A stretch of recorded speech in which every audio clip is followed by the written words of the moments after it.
저는 카자흐스탄에서 백신을 맞았거든요. 근데 한국에 들어오니까는 그건 인정을 안 한대요. 2번을 맞고 들어왔는데. 그래서 여기서 화이자 1차, 2차를 지난 여름에 맞았는데 또 들어오니까는 또 맞아라고 그래가지고 어제 그저께 또 맞았어요. 백신을 5번 맞았습니다. 코로나에 걸려가지고 항체가 생겼고 백신 맞아가지고 항체가 생겼고 이 칸막이 안 해도 괜찮을 것 같습니다. 반갑습니다.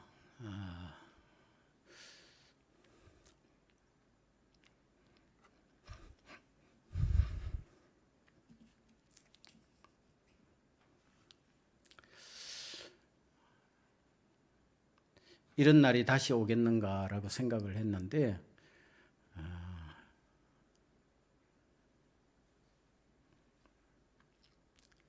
이런 날이 다시 오네요. 사람은 오래 살고 볼 일입니다. 강단을 내어주신 장 목사님께 감사를 드리고 또 당회원들에게 감사를 드립니다. 여러분들 참 보고 싶었어요.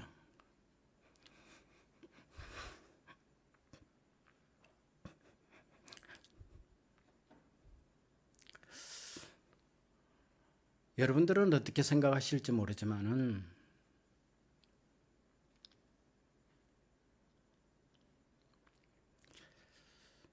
저는 한 번도 여러분들을 잊은 적이 없고 참된 교회를 잊어본 적이 없습니다.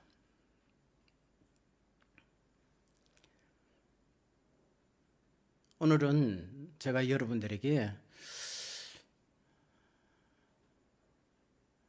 여러분들이 과연 어떤 일을 하셨는가라고 하는 것을 좀 말씀을 드리고 싶습니다. 여러분들이 그동안에 30년 동안, 지난 30년 동안 여러분들 자신들은 잘 알지 못하는 그런 놀라운 일을 카자흐스탄에 이루어 놓으셨는데 그 일들이 어떤 일들인가라고 하는 것을 여러분들이 잘 모르시는 것 같아요. 그래서 설교는 장 목사님 잘 하시잖아요. 장 목사님 설교를 제가 들어보니까 너무 재미있고 잘 하시더라고요. 그래서 제가 설교는 안 해도 또 제가 또 한 번 설교한다고 해서 뭐가 달라지겠어요? 그래서 오늘은 제가 그냥 여러분들에게 그동안에 지난 30년 동안 여러분들이 뿌려놓은 씨앗이 어떤 것으로 열매를 거두는가라고 하는 것을 말씀드리려고 생각합니다. 요즘 카자흐스탄이 뉴스에 떠올라서 많은 분들이 묻습니다. 어떻게 된 거냐고. 제가 지난 30년 동안 카자흐스탄에 있으면서 한 번도 이런 일이 없었거든요. 제가 잠시 비우는 사이에 그만 이런 일이 벌어지네요. 제가 잠시도 카자흐스탄을 비울 수 없을 것 같습니다. 지난 12월 20일 날쯤 돼서 그 전에 저희 어머님이 97세인데 이제 아무래도 다 하신 것 같다고 그래서 급히 서둘러서 20일 날 제가 나왔습니다. 공항에 도착해서 이제 막 수석을 밟고 있는데 제가 10시에 도착했는데 10시 20분에 돌아가셨다고 연락이 왔어요. 그래서 보건소에다 연락을 해서 격리 면제를 며칠간 좀 받고 그리고서 시골로 내려가서 장례를 치르고 다시 올라와서 12월 말에 격리를 끝내고 이제 좀 며칠간 정리를 하고 이번 주 금요일 날 다시 현장으로 들어갑니다.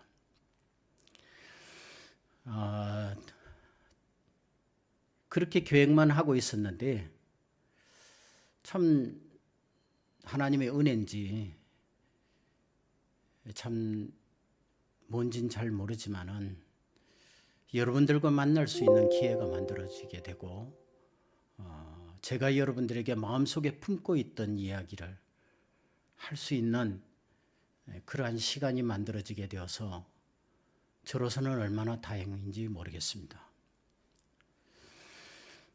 1991년도 12월 27일 날 참된교회에서 제가 선교사 파송 예배를 드렸습니다. 지금으로부터 30년 전의 일이죠. 그래서 들어가자마자 다시 1월 18일 날 1992년도 1월 18일 날 선교지에 들어가서 1991년도 1월 26일 날 알마티 시온교회를 창립을 했습니다. 들어간 지 일주일 만에 교회를 시작을 해서 저희 식구 4명 그리고 우리를 도와주는 고려인 식구 3명 7명이 우리 집 소파에 앉아서 첫 번 예배를 드리면서 그것이 시온교회의 시작이 되었습니다.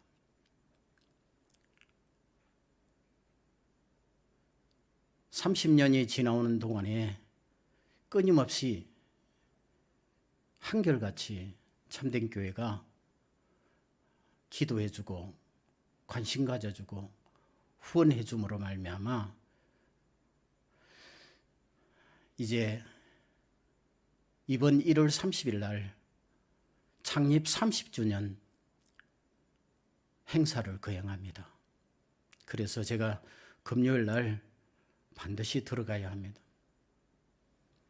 그 행사에 빠지지 아니하고 이번에 특별하게 하는 행사가 하나 있습니다. 그것이 바로 그동안에 세우지 못했던 교회 입구에다가 기초석을 갖다 세우려고 합니다. 그 기초석에는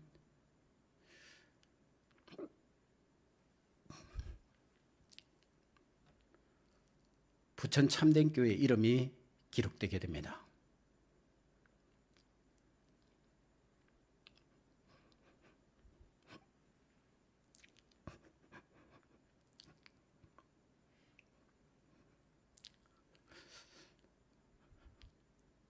여러분들은 잘 모르시겠지만은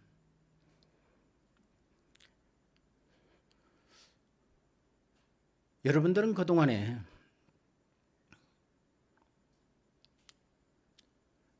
한 나라를 영적 자녀로 만드셨습니다.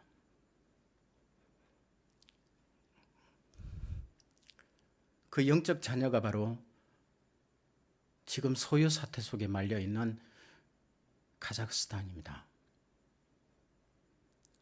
여러분들이 뉴스를 보면서 저 카자흐스탄에 문제가 생겼구나, 난리가 났구나, 그냥 그렇게 보시면 안 되는 나라입니다.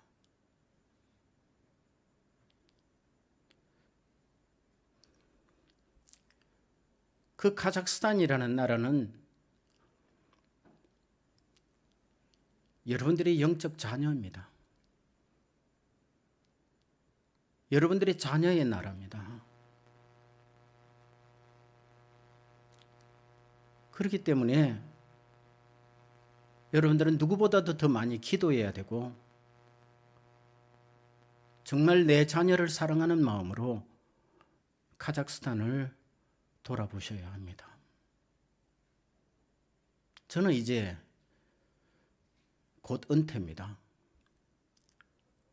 저도 보니까는 이번에 들어와 보니까는 한국 나이로 7학년에 들어가더라고요.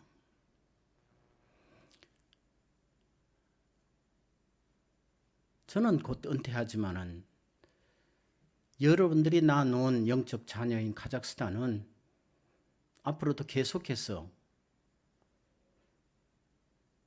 성장하고 발전하고 영적으로도 풍성해지는 나라가 되어야 하는 것입니다. 그러기 위해서는 여러분들이 더 많은 관심과 기도를 가져주셔야 할 것 같습니다. 이번에 소요는 사실은 물가 때문에 시작된 것이라고 하지만은 배후에는 이슬람 세력들의 그러한 정치적인 야욕이 함께 섞여 있는 것이죠. 이슬람 세력들이 이슬람 국가로 만들기 위해서 카자흐스탄을 정부를 뒤엎으려고 하는 것입니다. 지금의 정부는 종교의 자유가 있고 모든 종교를 포용하는 그러한 정책을 쓰는데 정복 세력에는 이 쿠데타를 일으킨 세력들은 이슬람 국가를 만들려고 하는 것입니다. 그러면은 우리가 지금까지 애써왔던 모든 것들이 한순간에 수포로 돌아갈 수가 있습니다. 그렇게 될 수는 없겠죠. 하나님께서 그렇게 하시지 않으리라 생각합니다.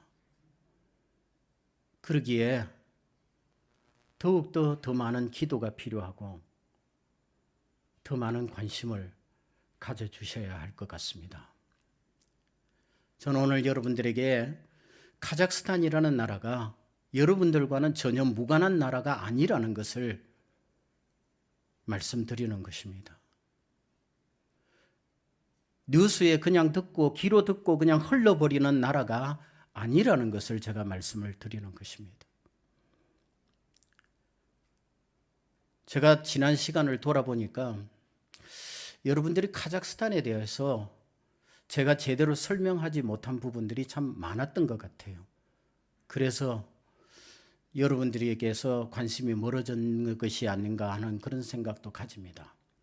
그래서 오늘은 여러분들에게 카자흐스탄에서 카자흐스탄이라는 나라는 어떤 나라고 또 그 카자흐스탄에 여러분들이 어떤 일들을 이루어 놓았는가라고 하는 것을 PPT를 가지고서 설명을 조금 하려고 합니다. 은혜는 장 목사님에게 받으시고 저를 통해서는 그동안의 역사를 다시 한번 돌아보는 시간이 되었으면 좋겠습니다. 이거 그냥 털면 됩니까? 카자흐스탄 선교의 영상을 PPT를 준비를 했습니다. 여러분들이 보시면서 제가 설명을 좀 하겠지만은 카자흐스탄이라는 나라가 어떤 나라인가라고 하는 것에 대해서는 조금 간략하게 제가 이야기하고 제가 했던 사역에 대한 부분들만 집중적으로 말씀을 드리도록 하겠습니다.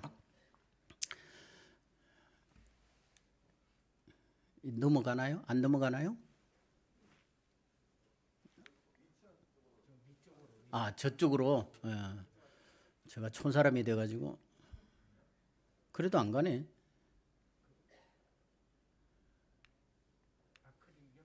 됐네요. 1980년도 고르바초프가 여러분들 잘 알다시피 공산당 서기가 되었을 때 페레스트로이카를 하지요. 그것 시행함으로 말미암아서 공산당 일당 체제를 없애고 직접 선거를 도입을 합니다. 이런 체제가 붕괴되어짐으로 말미암아 그 공산당이 위험을 느끼고서 1991년 8월 쿠데타를 일으켜서 고르바초프를 붙잡습니다. 그리고 연방정부를 형성을 만들지요. 그런데 그때 연방정부를 만드는 것에 대해서 반대하는 민주 세력이 있었습니다. 그가 바로 옐친이었습니다.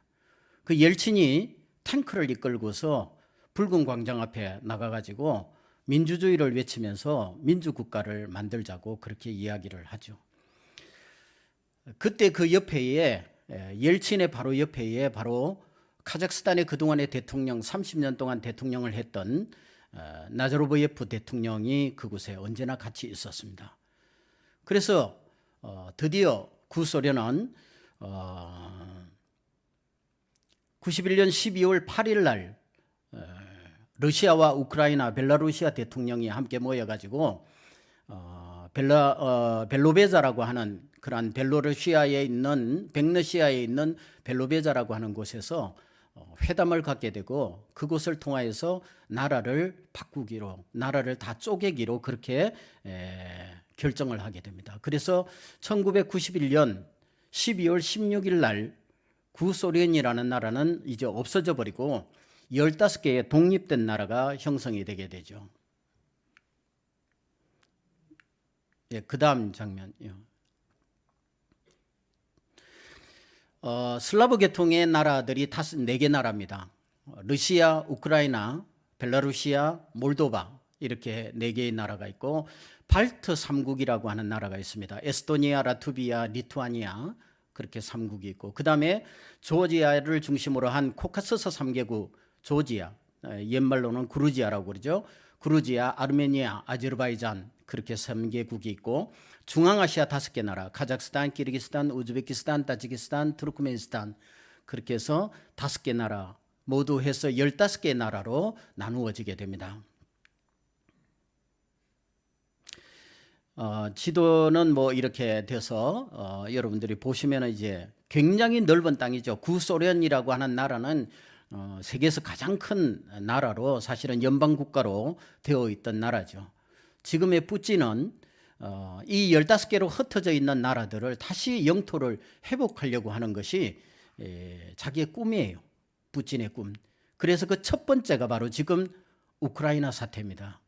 우크라이나에 지금 전쟁 발발 일촉즉발에 그런 놓여 있는 것도 푸틴이 지금 이 우크라이나를 다시 러시아 땅으로 만들고 싶은 것이 그 원인이겠죠. 다른 소련 나라들은 다 나누고 중앙아시아라고 하는 이 5개 나라를 중심으로 해가지고 우리는 새로운 시대를 만들고 있습니다. 그게 바로 중앙 유라시아의 시대라고 이야기를 하는 거죠. 앞으로는 유라시아가 지배하는 그러한 세계를 지배하는 그러한 시대가 곧 오게 될 것이라고 이야기를 하고 그 중앙 유라시아의 가장 중심 부분에 카자흐스탄이 있다라고 하는 것을 생각하시면 됩니다.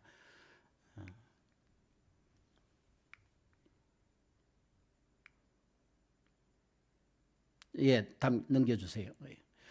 중앙아시아의 5개 나라는 카자흐스탄과 키르기스탄, 그 다음에 우즈베키스탄, 타지키스탄, 투르크메니스탄 이렇게 5개 나라가 카스피해라고 하는 거대한 그 내륙에 속해 있는 바다가 있습니다.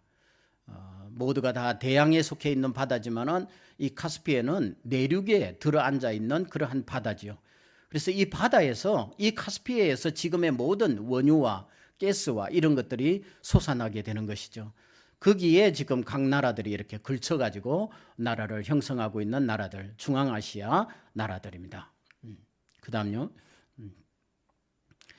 이 중앙아시아 5개 나라는 문화권이 다 다릅니다. 사실 5개 나라라고 하더라도 문화권이 몽골 문화권을 가지고 있는 나라가 카자흐스탄과 키르기스탄, 그 다음에 투르크 문화권을 가지고 있는 나라가 우즈베키스탄과 투르크메니스탄, 그 다음에 페르시아 문화권을 가지고 있는 나라가 타지키스탄 이렇게 해서 중앙아시아 5개 나라지만은 5개 나라가 가지고 있는 문화권이 다르다. 말도 다르고 또 사람들 모양도 다릅니다. 그래서 중앙아시아를 하나로 보시면 안 될 것 같고 그것이 각 문화가 다르다는 것을 아시면 될 것 같습니다. 다음요. 이게 보면은 여러분들 그게 쭉 이렇게 까만 선이 이렇게 꺼져 있는데 그 선이 바로 우리나라 저 경주에서부터 시작합니다. 경주에서부터 시작을 해가지고 저기 로마까지 가게 되는 선인데 그것이 바로 실크로드라고 하는 것이죠. 그 실크로드의 가장 중심 부분을 차지하고 있는 나라들이 바로 중앙아시아 5개국이라는 것입니다. 그래서 여러분들이 위에 점선이 이렇게 선이 있고 중간에 실선이 있는데 실크로드는 본래 3개의 선이 있습니다. 3개의 길이 있는데 점선은 카자흐스탄의 북쪽을 지나가는 우랄 알타이 산맥을 지나가는 선으로서 초원로라고 이야기를 합니다. 그 다음에 중간에 있는 실선으로 그어져 있는 까만 선으로 그어져 있는 그 길은 실크로드의 가장 중심되는 길로서 오아시스 길이라고 이야기를 합니다. 그 다음에 맨 마지막에 밑에 바다로 연결되어 있는 해로가 있습니다. 그 해로를 누가 차지하느냐 요즘 남진국 해라고 해가지고 계속 중국과 필리핀과 무슨 뭐 타이완과 이런 나라들이 대립을 하고 있는 것이 바로 이 해로를 누가 장악하느냐라고 하는 그러한 그 싸움이죠.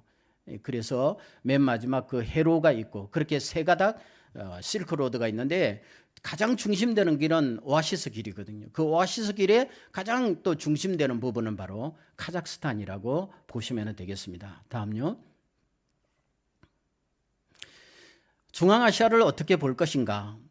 일반 역사적인 면에서 우리가 보아야 할 것이고 또 하나는 구원사적인 기독교 역사적인 면에서 또 보아야 할 필요가 있습니다. 길게 말씀을 드릴 수는 없지만은 일반 역사적인 의미로 보게 되면 우랄 알타이어 문화권이라는 것입니다. 여러분들 우리나라 한국말이 무슨 말이죠? 우랄 알타이어 계통의 언어라고 이야기를 합니다. 우랄 알타이어는 카자흐스탄의 가장 북쪽에 펼쳐져 있는 산맥이 우랄 산맥이고 가장 동쪽에 펼쳐져 있는 산맥이 알타이 산맥입니다. 그래서 우랄 알타이어의 모든 그런 가장 기본적인 언어는 카자크어입니다. 러시아어가 아니고 카자크예요. 그 카자크의 문법에 따라서 한국 문법이 만들어지는 거예요. 한국어 문법이 만들어지는 거예요. 그래서 우리는 이 카자흐 사람들은 한국 사람들을 이야기할 때에 그냥 외국인이라고 말하지 않냐고 알타이의 형제국이라고 이야기를 합니다. 그래서 얼마 전에 대통령이 뭐 기념 주화를 발행했는데 그 동전에 한글로 당군하고 이렇게 적어가지고 주화를 발행해가지고 한글말로 그래가지고 판매를 했던 적이 있습니다. 그만큼 카자흐스탄은 한국과 가까운 나라죠. 그리고 아울러서 기독교적인 역사적인 부분에서 볼 때도 이때까지 우리가 배운 거는 역사를 다 서구 기독교 역사를 배웠어요. 그런데 이 중앙아시아의 이 카자흐스탄은 본래는 기독교 국가입니다. 초대 기독교로부터 시작을 해가지고 기독교 역사가 1500년의 역사를 가지고 있어요. 그런데 그것이 다 지금 없는 것처럼 보이는 거거든요. 서방 기독교를 우리가 받아들이다 보니까 서방 기독교 역사를 전부인 줄 생각하고 동방에 퍼져 있는 기독교 역사를 우리는 아무것도 없는 것처럼 생각하는데 1500년의 기독교 역사를 가지고 있는 땅이 바로 카자흐스탄 땅이에요. 그러니까 우리보다도 훨씬 더 기독교 역사가 깊다라고 하는 것을 보시면 되겠습니다. 그 다음에요. 예, 카자흐스탄 땅은 이렇게 북쪽으로 이제 우랄 산맥, 동쪽으로는 조금 붉게 보이는 것이 알타이 산맥, 그 다음 남쪽으로는 천산 산맥, 그 다음에 왼쪽에 보면은 넓은 바다가 있는 카스피해 이렇게 해가지고 동쪽에서 서쪽까지 3000km입니다. 남쪽에서 북쪽까지가 2000km입니다.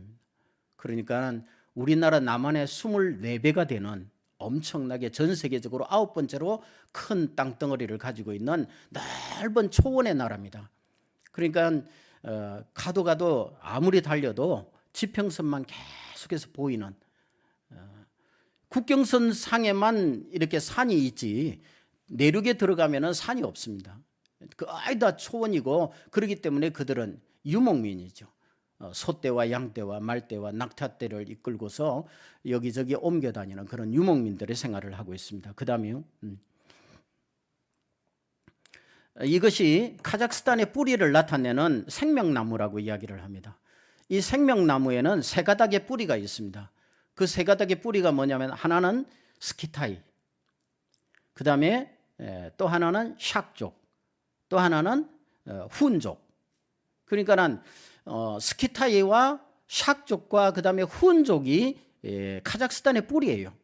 그런데 우리도 그 뿌리를 가지고 있거든요. 우리도 스키타이의 민족의 후예들이라고 이야기를 하고 그 다음에 돌글족들 또 흉노족들, 훈족 이거 다 우리와 연관이 있는 그러한 민족이거든요.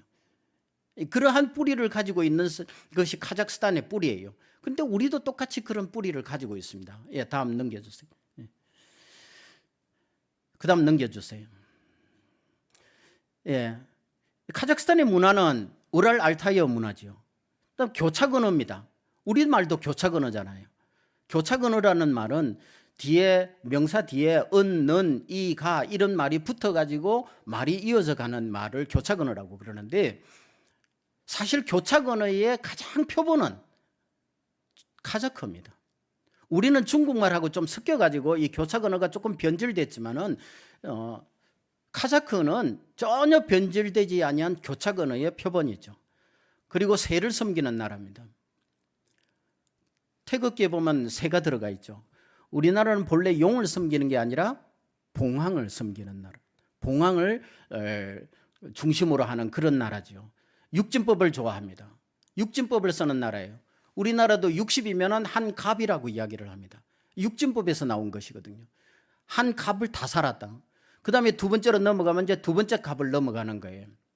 그래서 60인생, 그 다음에 120인생 이렇게 하고 곡선을 좋아하잖아요. 우리도 곡선을 좋아하고 이들도 곡선을 좋아합니다.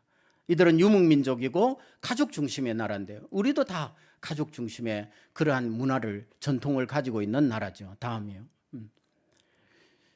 카자흐스탄의 종교는 우리가 말하는 샤만이라고 하는 탱거리 신앙을 가지고 있습니다. 그 다음에 당군 신화와 똑같은 그곳에도 가면은 당군하고 똑같은 이야기가 있습니다. 게세르 신화라고 하는 그런 이야기가 있어요. 조금 다른 것이 당군은 하늘에 서자가 내려왔다고 그러는데 게세르에는 하늘에 둘째 아들이 내려왔다고 이야기를 하죠. 뭐 그런 차이가 있을 뿐 내용상으로는 똑같은 그런 내용을 가지고 있습니다. 이게 당군 신화가 우리만의 것이 아닙니다. 카자흐스탄에도 똑같은 내용이 있다라고 하는 것을 여러분들이 보시면 될 것 같고 5세기부터 동방교회가 들어오게 되죠. 그 다음에 10세기경에 이슬람이 들어오고 17세기경에 동방정교회가 들어오게 됩니다. 동방교회와 동방정교회는 다릅니다. 그래서 이러한 그 교회들이 기독교 문화가 먼저 들어오고 그 다음에 이슬람 문화가 들어오고 그 다음에 또다시 기독교 문화가 차지하게 되고 그 다음에 공산권 문화가 들어서는 그러한 문화의 어떤 면에서 보면 집합장소 같은 그러한 곳입니다. 다음요. 그 다음 넘어가겠습니다. 그 다음 또 넘어가겠습니다.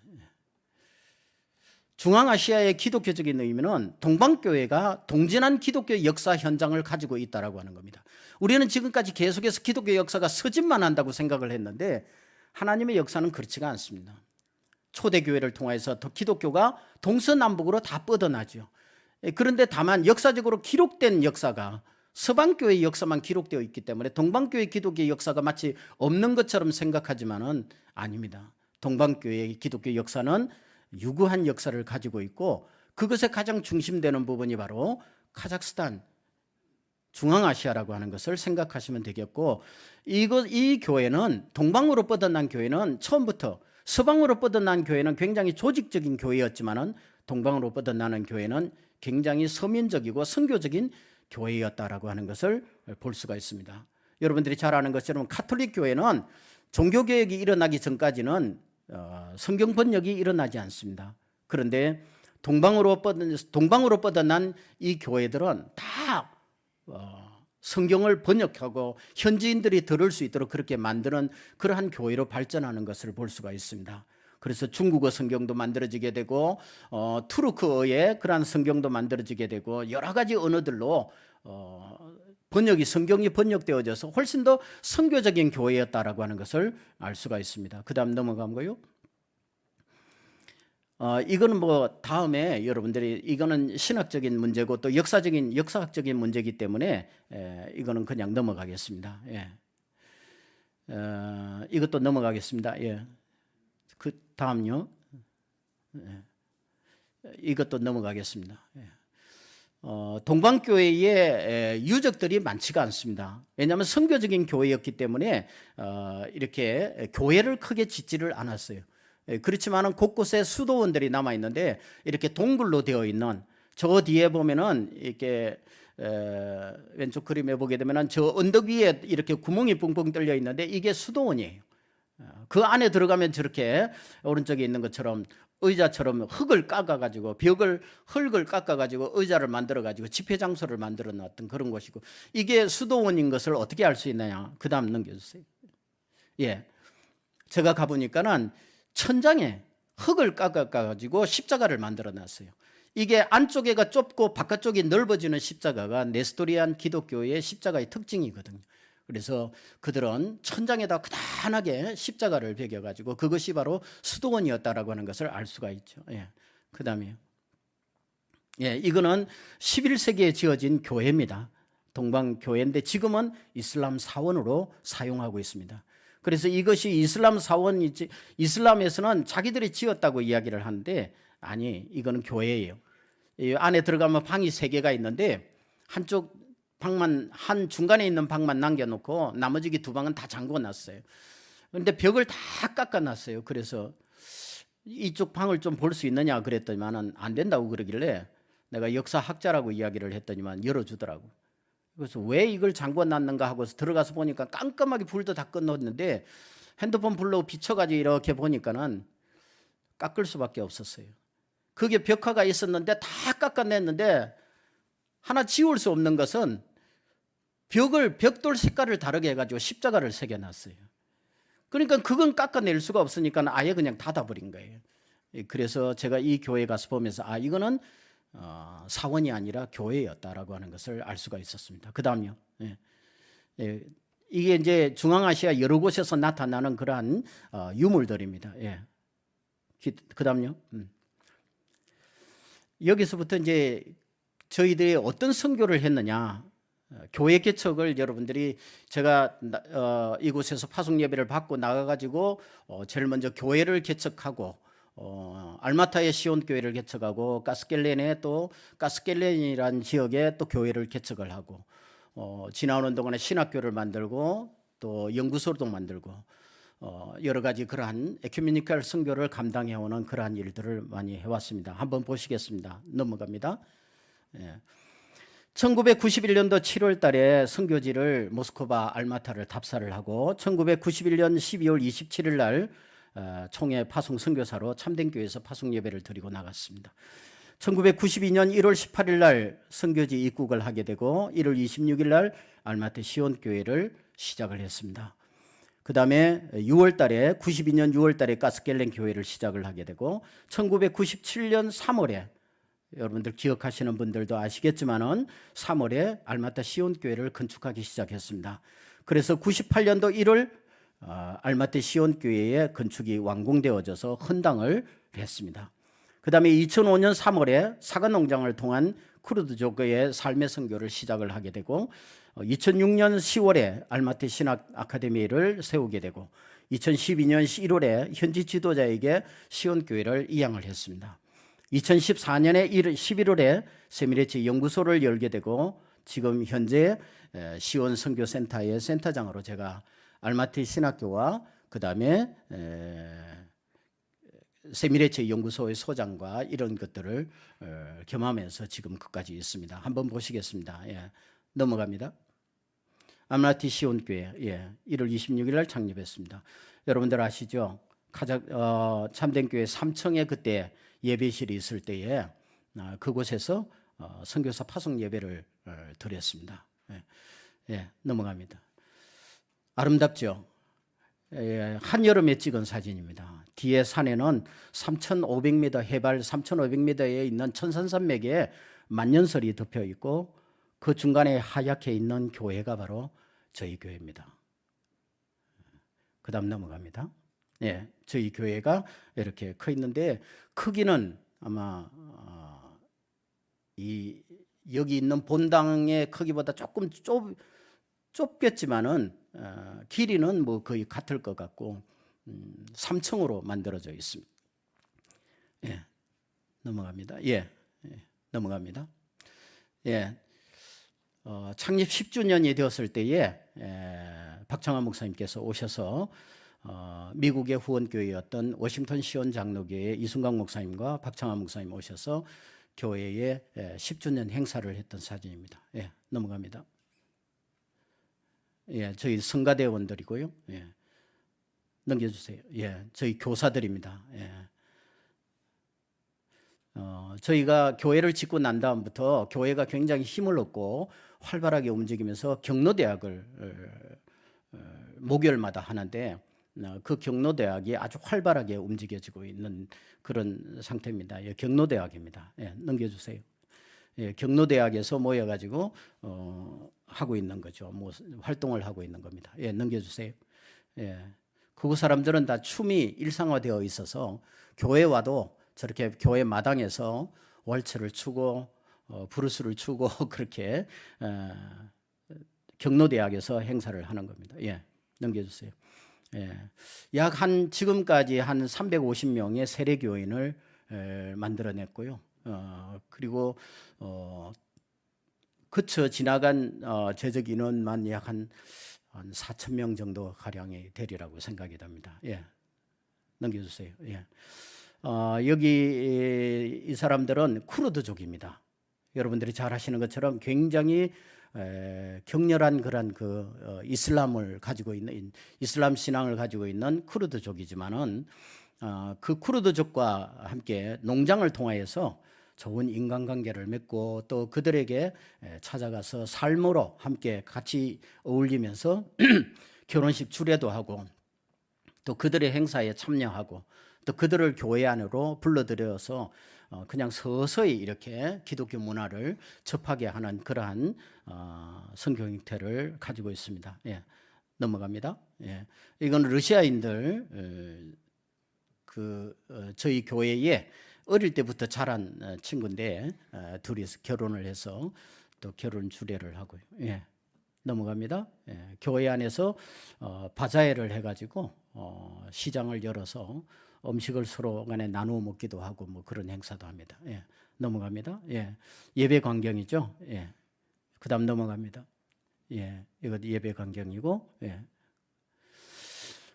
작년에 알마타에서 알마타 안에 종교의 자유가 있다라고 하는 것을 나타내기 위해서 종교 포럼을 했습니다. 그 종교 포럼을 하는데 각 종교 종파의 대표들이 모여가지고 이제 이 나라의 정부의 이런 종파들이 어떤 역할들을 하게 될 것인가라고 하는 것을 논의를 하는데 거기에 이제 책자를 만듭니다. 그 알마타 책자 그 종교 포럼에 대한 책자를 만드는데 거기에는 각 종파의 대표들이 다 모여드는데 그동안까지는 프로테스탄트 그러니까 개신교가 참여를 못했어요. 왜냐하면은 정교에서 자꾸만 이 개신교를 갖다가 이단이라고 이야기를 하니까 참여를 못했는데 몇 해 전부터 참여를 시키더라고요. 그런데 작년 알마타에서 일어났던 종교 포럼에서는 저희 알마타 시온교회가 개신교의 대표교회가 되었습니다. 그래서 그 책자에 이게 지금 그 책자거든요. 알마타 도호브나야 지즈니 고라다. 그러니까는 도시의 영적 삶을 나타내는 그런 지도라고 하는 것은 그런 영적 삶을 책임지는 단체라고 해서 이걸 갖다가 책을 만들었는데 이 책 속에 저희 교회가 들어가 있습니다. 예. 예, 저희 교회가 지금 개신교를 대표하여서 이곳에 카자흐스탄 전체의 개신교 대표교회로 그렇게 선정이 되었습니다. 예. 그 책에 들어가 있는 내용입니다. 저희가 이것도 한번 여러분들이 이루어 놓았던 일들입니다. 여러분들이 만들어 가지고 여러분들이 후원하고 기도하고 여러분들이 세움으로 말미암아 이루어 놨던 카자흐스탄의 교회, 이 시온 교회가 지금 어떤 역할을 하고 있는가라고 하는 것을 여러분들이 잘 모르시는 것 같아요. 그러면 안 될 것 같아서 여러분들이 얼마나 큰 일을 하셨는가라고 하는 것을 제가 말씀드리는 것입니다. 그리고 이제 저희가 30주년이 되면서 이 교회 안에 기초석을 교회를 다 지어놓고 이때까지 기초석을 만들지를 못했습니다.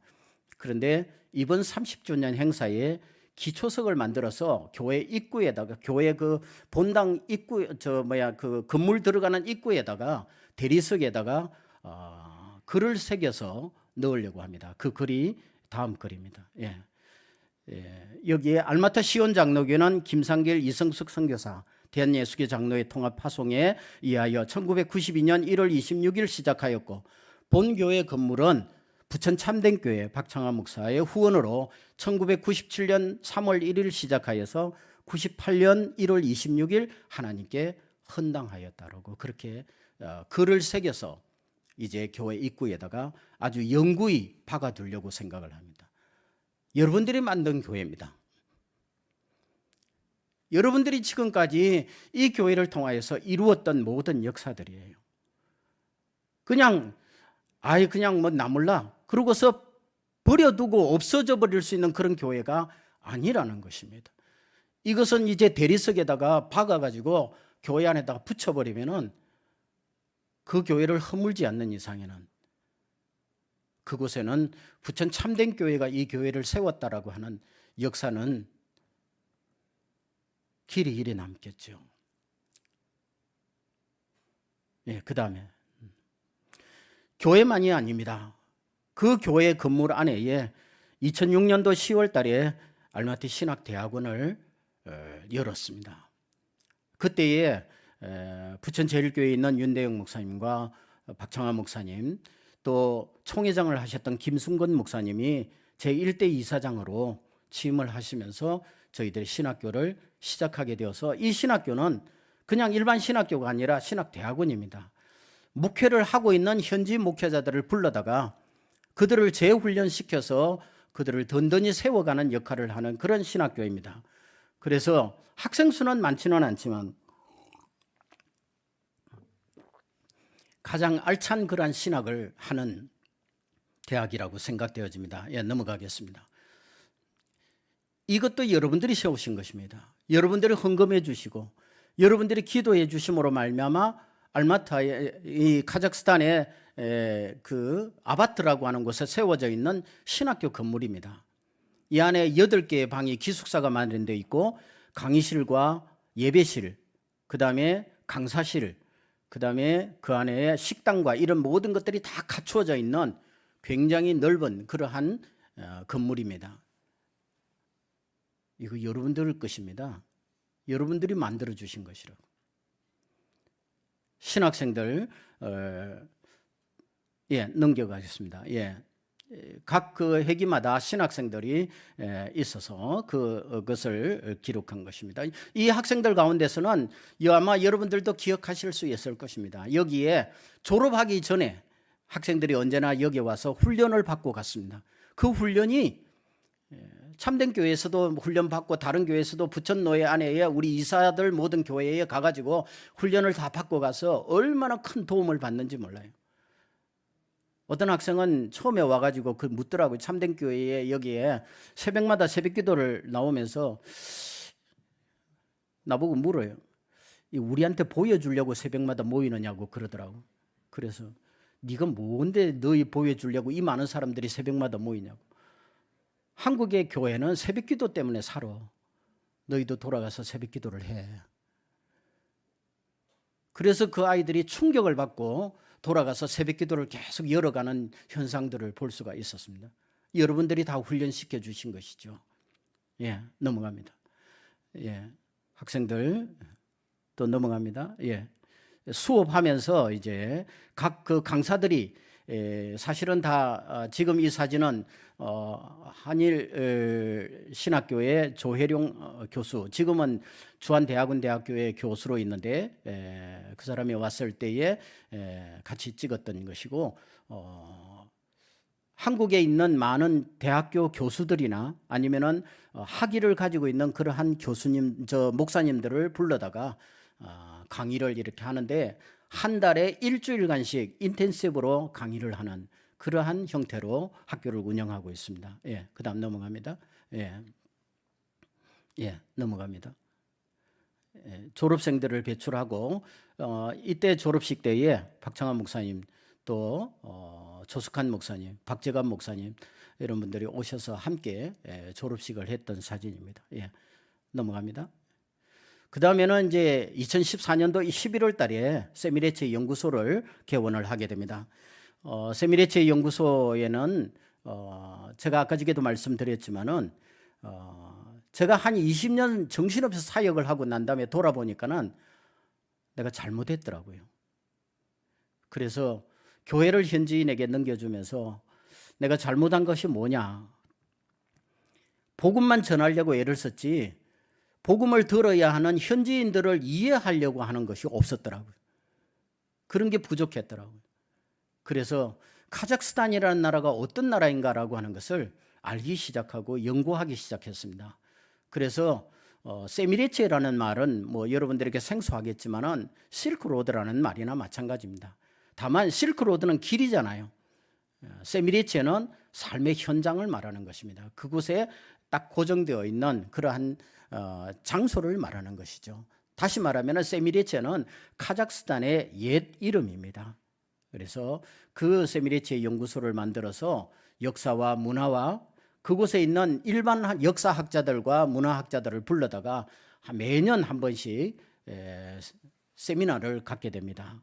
컨퍼런스를 하고 세미나를 갖고 학술 세미나를 열어서 그것을 계속해서 발제물들을 만들어내어서 이번에 작년에 책으로 만들었습니다. 그것을. 그래서 장 목사님에게도 보내드렸는데 세미리체 백서라고 그래서 그것을 그동안에 발제되어졌던 내용들을 다 모아가지고 책을 만들어서 많은 사람들에게 보급을 해서 한 300권이면 충분하겠다라고 생각이 들어서 책을 뽑았는데 의외로 하도 모든 선교단체에서 다 달라고 그래서 너무 귀한 자료라고 그래서 책이 지금 모자라서 더 뽑아야 될까 어떨까 지금 고민하고 있는데 돈이 많이 들더라고요. 그래서 못하고 있습니다. 지금은. 그렇지만은 각 선교단체에서 20권씩 30권씩 달라고 중앙아시아로 특별히 나오고자 하는 선교사들에게는 필독스처럼 그렇게 되어가지고 역사를 이해하고 문화를 이해하고 선교지를 이해하는데 너무 좋은 자료를 가지고 있다고 그래서 그 책을 만들었습니다. 그 다음이요. 네. 예, 넘어가겠습니다. 제일 첫 번째 했던 내용입니다. 중앙아시아 민족 이동사. 저희 교회에서 가졌습니다. 예, 넘어갑니다. 예. 그때 발제하는 내용들이고 이거는 믿는 사람이든 안 믿는 사람이든 상관없이 관심 있는 모든 사람들은 다 함께 모여가지고 한 150명 정도가 모여서 세미나를 학술 세미나를 가졌습니다. 예, 그 다음요. 예, 여기 중간에 있는 사람은 현지 학자입니다. 현지 역사학자인데 함께 참여해서 자기도 발제도 하고 그렇게 했습니다. 예, 그 다음 제2회 학술 세미나를 가졌고 그 다음요. 이거는 제3회 그 다음요. 이 세미나를 하는 것뿐만이 아니라 이렇게 현장 답사들을 하면서 기독교 역사 유적지를 돌아보는 그러한 연구도 같이 곁들이고 있습니다. 넘어갑니다.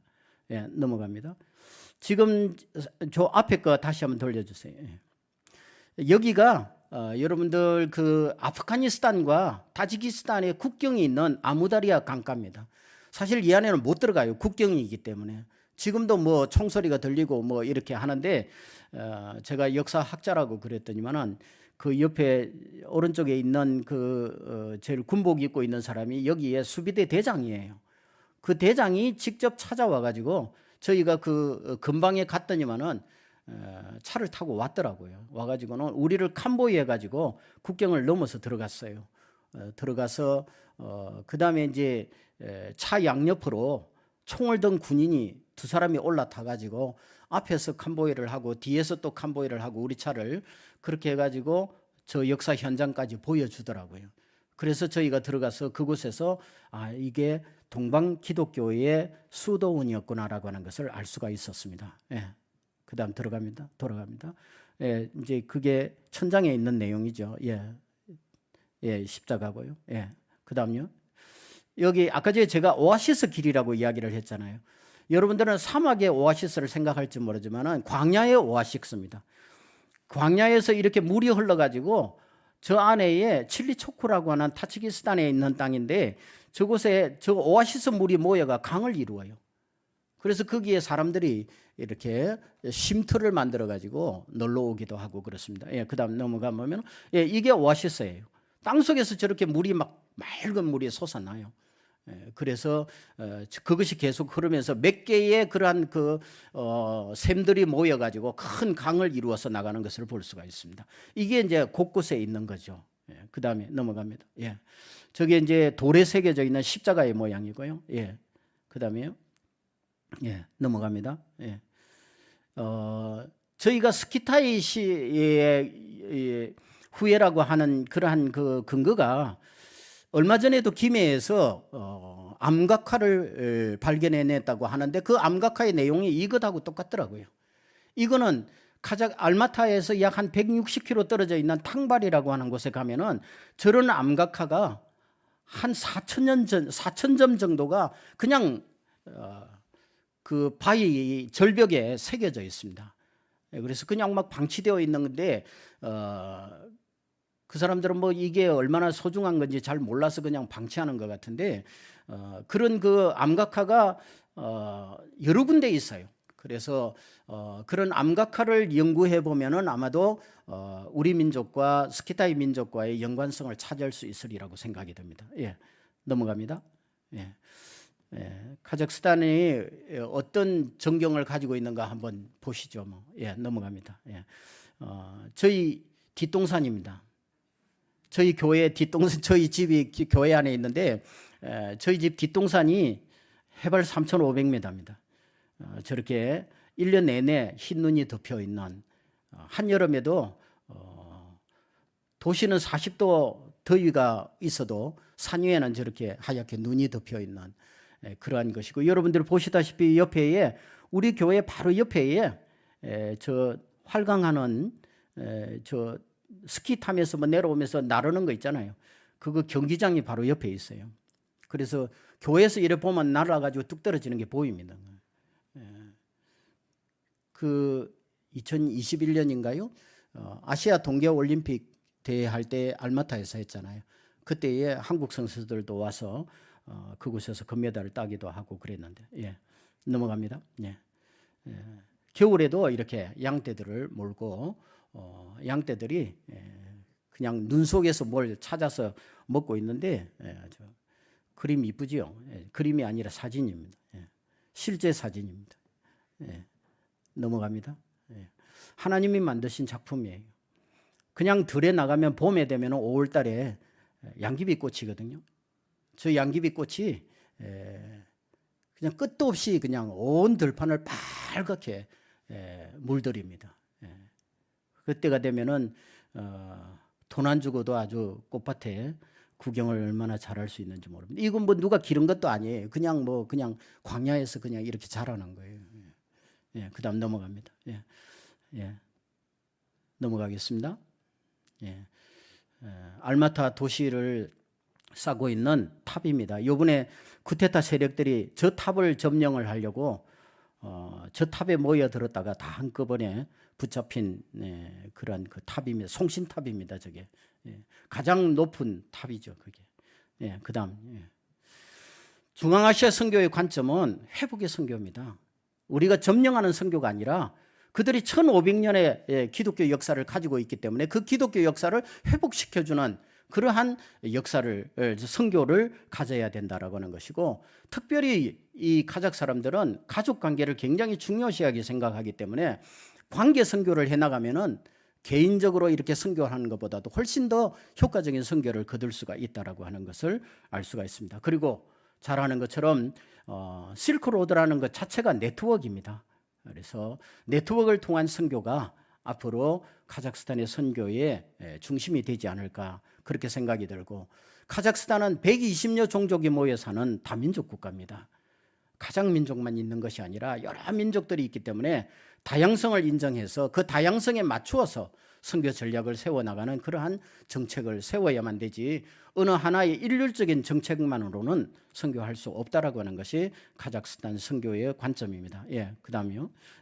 이 유의점은 넘어가겠습니다. 카자흐스탄의 선교적 전망은 민주주의 헌법을 따라 종교의 자유가 보장이 되어 있는 그러한 곳이라고 하는, 지금까지는 사실 30년 동안 정치적으로는 안정되어 있는 그런 나라였습니다.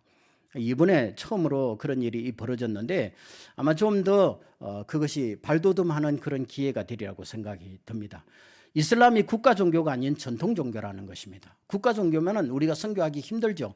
그러나 전통 종교라고 하는 것은 훨씬 더 그들과 우리와 별로 다를 바가 없다라고 하는 것이고, 우랄 알타이 문화민족으로 한국과 형제금을 인식하고 있고 우호적이고 관계를 중시한 그런 관계 선교가 효과적이고, 그 다음에 카자흐스탄이라고 하는 것은 자원부국입니다. 이번에 일어나는 것도 사실은 그 자원 때문에 일어나는 거예요. 가스값 그런 것 때문에 일어나는 건데, 카자흐스탄은 모든 자원이 다 있습니다. 원유도 있고요, 가스도 있고요. 우라늄은 전 세계의 매장량이 1위입니다. 그렇기 때문에 각 강대국들이 핵을 가지고 있는 나라들이 가장 눈여겨보는 나라가 카자흐스탄이죠. 그럴 뿐만 아니라 카자흐스탄은 핵을 가지고 있을 뿐만 아니라 에너지를 가지고 있고 그리고 식량을 가지고 있어요. 지금은 그 넓은 목초지를 갖다가 전부 다가 다 밀밭으로 만들어요. 해바라기 밭으로 만들고. 그래서 전 세계 이제 앞으로 미래 생산국 가운데서 가장 제1의 생산국이 아마 카자흐스탄이 되게 될 것입니다. 그래서 지금도 여러분들 아마 빵집에서 먹고 있는 빵, 파리바게뜨에서 먹고 있는, 특별히 파리바게뜨에서 먹고 있는 빵의 밀은 카자흐스탄에서 수입하는 겁니다. 그러니까 여러분들이 카자흐스탄 우습게 보시면 안 됩니다. 여러분들이 카자흐스탄 우습게 보면은 빵 못 먹어요. 예. 그래서 카자흐스탄은 앞으로 그러한 엄청난 잠재력을 가지고 있는 나라다. 앞으로 이 나라가 정치적으로 안정되어지고 뭔가 좀 더 영향력을 발휘하게 될 때쯤 되면은 아마 이 나라는 우리가 무시할 수 없는 가장 우호적인 나라가 되어야 하는 그런 나라 중에 하나가 아닐까 그렇게 생각이 되어집니다. 예, 넘어갑니다. 어디서 많이 본 것 같지 않습니까? 지금도 카자흐스탄의 시골에 가면은 이렇게 당나귀가 마차를 끌고 마치 옛날에 우리가 우마차를 끌고 다니던 것처럼 이렇게 해서 짐을 나르고 짚을 나르고 그렇게 하고 있습니다. 그래서 지나가다가 이 장면이 있어서 찍어봤는데 마지막 장면으로 여러분들에게 보여드립니다. 사랑하는 성도 여러분, 지금까지 보여드린 모든 것은 여러분이 하신 겁니다. 여러분들이 만들어 놓은 것입니다. 참된 교회가 시작해가지고 참된 교회가 여기까지 이끌어왔던 것입니다. 여러분들은 이러한 거대한 일을 하셨음에도 불구하고 우리가 무슨 일을 했는가, 참된 교회 안에서 세계 선교에 어떤 역할을 했는가라고 하는 것을 잘 모르시는 것 같아요. 여러분들이 그냥 팽개쳐 놓을 수 있는 그런 곳이 아니라는 것입니다. 저는 이제 곧 은퇴하고 물러나지만은 이렇게 만들어 놓은, 여러분들이 지금까지 기도하며 만들어 놓은 이 엄청난 선교의 보고를 어떻게 하시겠습니까? 제가 중앙아시아의 역사를 연구하면서 한 가지 느끼는 것이 있습니다. 동방으로 뻗어난 기독교 역사가 왜 우리에게 없는 것처럼 보이느냐? 그것은 몇 번의 과정을 거치면서 단절되어졌기 때문입니다. 연속성이 없기 때문이에요. 서방의 기독교는 계속해서 연속성을 가지고서 나아가기 때문에 지금까지 모든 기독교의 중심이 되어 있는 것처럼 보이지만은 동방의 기독교는 자꾸만 단절되어지고 또 단절되어졌기 때문에 그 앞에 했던 모든 일들이 다 없어지는 것처럼 보이는 거예요. 지금 이렇게 카자흐스탄에 여러분들이 엄청난 일을 만들어 놓으셨는데 이 일을 단절하면은 지난 30년이 아무것도 아니에요. 또 끝나는 것입니다. 기독교 역사가 더 이상 기록이 안 되는 거예요. 역사를 모르는 민족, 역사를 모르는 교회, 역사를 모르는 사람은 자기가 살아가야 할 이유를 못 찾는 법입니다. 사랑하는 성도 여러분, 여러분들이 어떤 과정을 거쳐왔는지 또 어떤 어려움들을 겪었는지 시간이 지나가면은 그것은 아무것도 아닙니다. 저는 선교지에서 30년 동안 있으면서 한 가지 깨달은 것이 있습니다. 하나님은 복을 주실 때에 반드시 먼저 고통을 주신다고. 고통의 과정을 겪고 견디고 이겨나가면은 반드시 그 고통보다도 엄청나게 더 큰 복을 주시는 하나님이라는 것을 믿으시기 바랍니다. 고통의 과정을 거치는 만큼 여러분들은 더 단단해지고 더 큰 하나님의 은혜를 받을 그릇을 만들게 되는 것이로. 지난 10년 동안의 참된 교회의 고통은 앞으로 더 큰 세계의 선교를 이루기 위한 하나님의 원대한 꿈이었다라고 저는 그렇게 믿고 싶습니다. 저는 오늘 기도 제목을 예전과 같으리라라고 말씀을 했습니다. 여러분들이 잘 아는 것처럼 요엘서는 유다 백성들이 가나안 땅에 들어가 가지고 자기들의 생활에 만족해 있을 때에 갑작스럽게 하나님께서 메뚜기 떼를 보내 가지고 모든 것을 다 쓸어버립니다. 그 재난을 맞이하면서 하나님께서는 요엘에게 이야기를 합니다. 이것이 바로 나의 징계니라라고. 이게 자연적인 재해일 수도 있고 하나님의 징계일 수도 있지만은 지금 우리가 당하고 있는 코로나 상황도 마찬가지입니다. 어떤 사람은 자연적인 재해라고 생각해서 백신을 만들고 치료 방법을 연구하고 거리두기를 하고 방역 조치를 취하고 이러는 것이 방법이라고 말할 수 있겠지만은 이게 만약에 하나님의 징계라고 한다면은 그 방법이 무슨 소용이 있겠어요?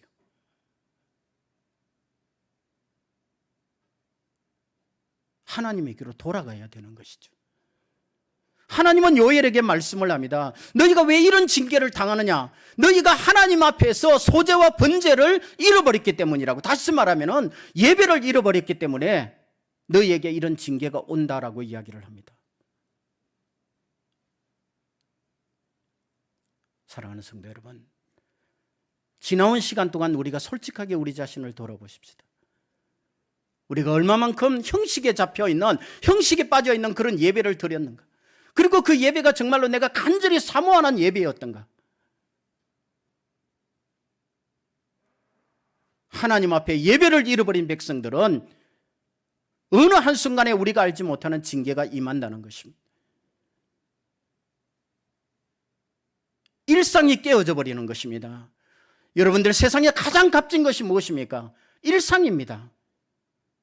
일상을 회복하기 위해서 지금 전 세계가 얼마나 엄청난 돈을 들여가면서 지금 그것을 만들고 있는 것입니까? 수조 원의 돈을 들여가면서 전 세계가 그 일상을 잃어버린 그 3년 전의 일상을 회복하기 위해서 지금 이루고 있는 것 아닙니까? 오늘 본문 말씀에 말씀을 합니다. 시온의 자녀들아, 너희가 하나님에게로 돌아오면은 내가 이른 비와 늦은 비를 예전과 같이 하리라. 예전과 같이 하리라. 우리가 고난을 당할 때에 그 고난을 하나님 앞에서 돌려놓을 때에 예전과 같게 되는 은혜가 있게 될 줄로 믿습니다. 일상이 우리에게는 그렇게 소중한 것입니다. 예배를 회복하고 우리가 하나님 앞으로 돌아오고 진실된 마음으로 하나님 앞에 하나님께서 우리에게 맡겨주신 선교적 사명을 우리가 감당하게 된다고 한다면 하나님은 우리에게 분명히 예전과 같은 그러한 우리가 잃어버렸던 기쁨을 회복하게 하는 놀라운 역사를 이루실 줄로 믿습니다. 사랑하는 성도 여러분, 저는 정말 여러분들 보고 싶었습니다. 카자흐스탄, 제가 여러분들에게 간절히 소망하는 것은 저를 돌보라는 게 아닙니다. 여러분들이 지금까지 이루어놓았던 그 카자흐스탄, 여러분들이 과거에 30년 동안 이루어놓았던 그 카자흐스탄의 그 일상을, 선교의 일상을 회복하시라는 거예요. 왜 그냥 팽개쳐 놓고 있느냐라고 하는 거예요. 얼마나 놀라운 일들을 이루어 놓았고 카자흐스탄 기독교 역사에 여러분들이 첫 발을 디뎌 놓았는데 그걸 이렇게 뭉개버려요?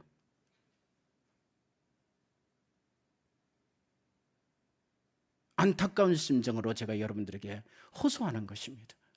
하나님의 나라와 하나님의 뜻을 위하여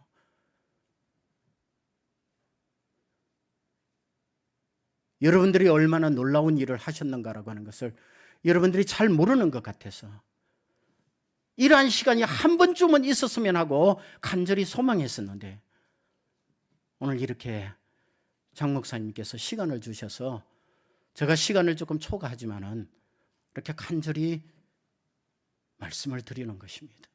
또 언제 이런 기회가 있을지 모르겠지만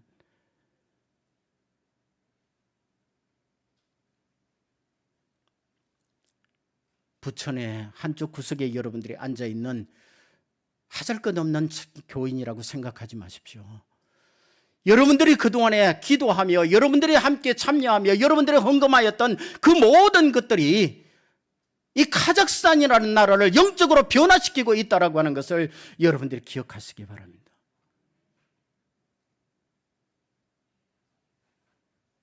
보리떡 5개와 물고기 2마리로 5,000명을 먹이고도 남는 기적의 역사를 이루셨던 주님께서 여러분들의 그러한 헌금을 모아서, 여러분들의 기도를 모아서 카자흐스탄을 변화시키고 있는 것이고, 카자흐스탄이 이제 그 엄청난 강국이, 그 엄청난 자원부국이 기독교 국가가 된다고 한다면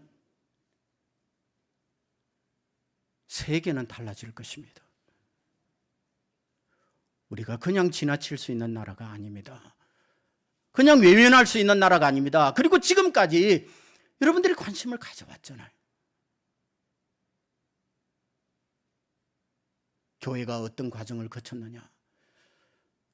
다음에 보시면은 이것이 아마 더 큰 은혜가 되고, 이것이 아마 더 큰 그러한 하나님의 원대한 계획을 이루기 위한 계획이었는지도 모릅니다. 힘들어하지 마십시오. 하나님이 하나님의 교회를 그냥 두시겠습니까?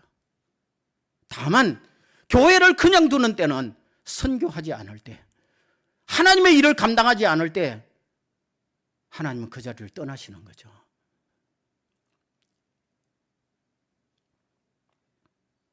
주님이 살아있는 교회, 말씀이 살아있고 하나님의 사명이 살아있고 선교가 활발하게 움직여지는 그러한 교회,